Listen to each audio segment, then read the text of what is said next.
Ciri-ciri crypto scam, waspadalah.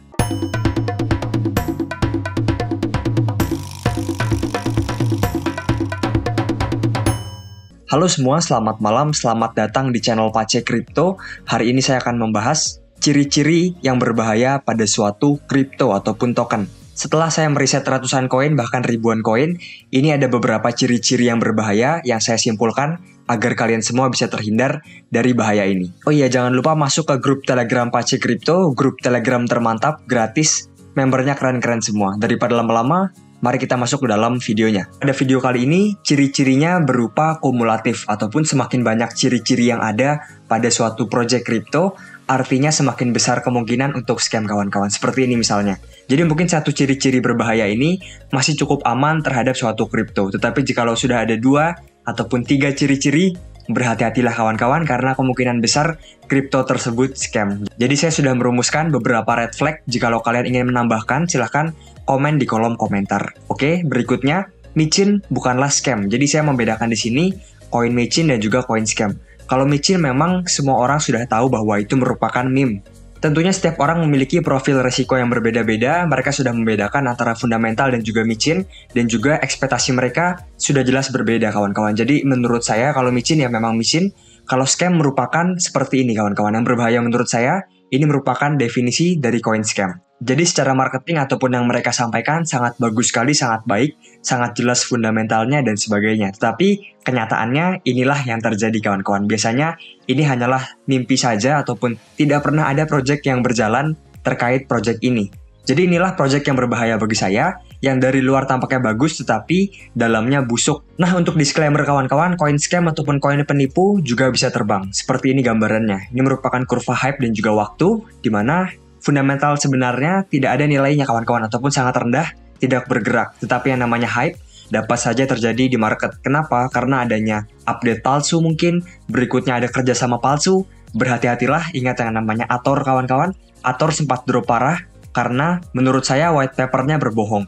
Dan pernah saya bahas di video saya sebelumnya bahwa saya kurang percaya terkait project Ator. Hingga akhirnya kawan-kawan hal tersebut terbongkar dan akhirnya harga dan hype-nya hancur.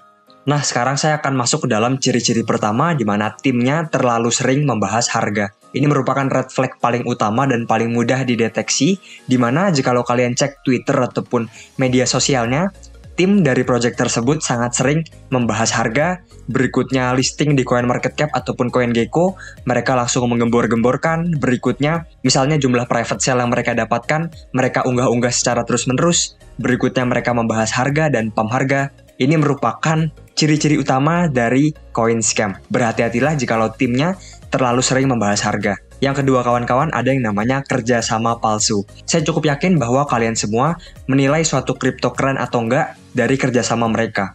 Misalnya mereka ngaku-ngaku kerjasama dengan Microsoft, Google, OpenAI, dan sebagainya, pasti kalian semua langsung menganggap hal tersebut baik. Nah, ini merupakan celah yang dimanfaatkan oleh para orang-orang jahat. Mereka membuat yang namanya kerjasama palsu kawan-kawan. Seperti apa? Seperti Ator, dia berbohong bahwa dia bekerja sama dengan Tor Protocol. Hal tersebut tidak pernah terjadi kawan-kawan, sampai akhirnya tim dari Tor Protocol mengakui hal tersebut. Ini merupakan tips dari saya, coba baca artikel kerjasamanya.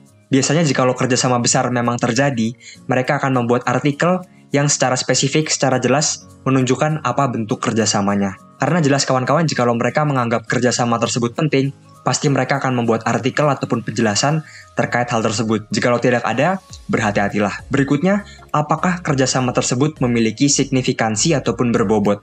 Jikalau project palsu, biasanya akan mulai memposting kerjasama palsu yang sebetulnya tidak signifikan bagi projectnya sendiri.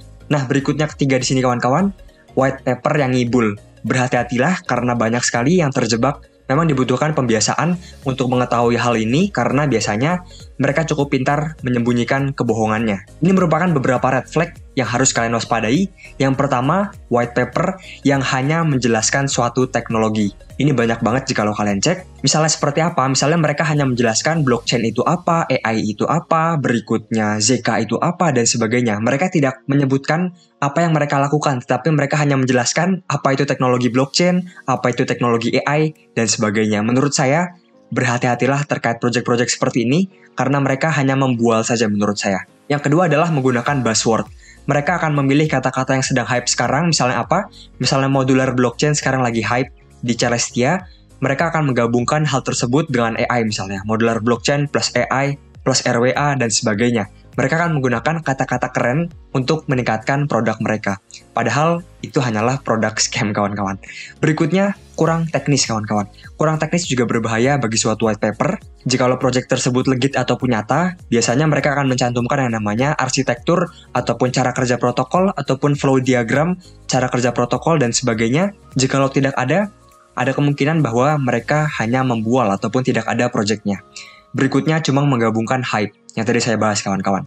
Berikutnya kawan-kawan di sini hati-hati terkait tokenomics karena terkadang ada permainan kata di tokenomics kawan-kawan. Permainan kata seperti apa? Mereka akan membagi yang namanya seed sale, berikutnya public sale, private sale, early investor dan sebagainya ke beberapa kata yang hanya dipermainkan. Intinya sebetulnya mereka menjual banyak tetapi mereka bagi-bagi kata-katanya menjadi beberapa. Berikutnya juga untuk tim, terkadang mereka menggunakan bahasa-bahasa seperti ekosistem fund dan sebagainya. Dan jikalau kalian cek, penjelasannya sebetulnya itu hanyalah porsi untuk tim. Jadi berhati-hatilah terkait permainan kata di tokenomics. Berikutnya, private investor ataupun VC lebih dari 30%. Ini merupakan red flag bagi saya karena terlalu besar. Berikutnya tim lebih dari 30% juga merupakan red flag dari saya. Berikutnya tidak transparan akan jadwal unlock-nya. Jadi saya sangat merespek project-project yang memang secara transparan ngasih tahu tanggal berapa unlock-nya, berapa jumlahnya dan sebagainya. Berikutnya tidak ada vesting dan juga tidak lock di smart contract. Terkadang kawan-kawan porsi untuk tim tidak di lock ataupun dikunci di smart contract, tetapi hanya ditaruh di akun saja. Jikalau kalian mendapatkan informasi ini, kalian dapat menggunakan sebagai filter ya. Berikutnya yang terakhir kawan-kawan di sini, kualitas media sosial. Ini juga sangat penting sekali kawan-kawan karena menurut saya ini sangat mencerminkan project tersebut. Yang pertama kebanyakan bot dan juga paid shield. Jikalau kalian pernah melihat suatu project yang terus-menerus dimention orang, kemungkinan hal tersebut adalah paid shield kawan-kawan. Berhati-hatilah. Berikutnya mereka menyasar kalangan bawah dengan membagikan airdrop dan juga giveaway gratis. Ini merupakan salah satu red flag menurut saya, tetapi mungkin tidak terlalu jelas. Oke, berikutnya followers palsu, tetapi jikalau mereka upload suatu tweet, tidak ada engagement kawan-kawan. Berhati-hatilah. Berikutnya tidak ada fooders, nah ini cukup menarik ya. Saya justru akan sangat tertarik kepada koin kecil yang memiliki fooders ataupun memiliki orang yang memberikan food kepada koin tersebut. Jikalau tidak ada fooders, kemungkinan mereka di-blok kawan-kawan, dan itu cukup berbahaya menurut saya. Berikutnya pertanyaan kritis di-blok, dan juga yang terakhir, jikalau kalian mencek suatu website kripto dan tiba-tiba ada kolom how to buy ataupun bagaimana cara membelinya, dan akhirnya nge-link ke Uniswap ataupun exchange lainnya, menurut saya itu merupakan red flag kawan-kawan, kecuali memang koin tersebut koin micin. Sekian dari saya, semoga bermanfaat. Jangan lupa untuk like, komen, dan juga subscribe di video saya.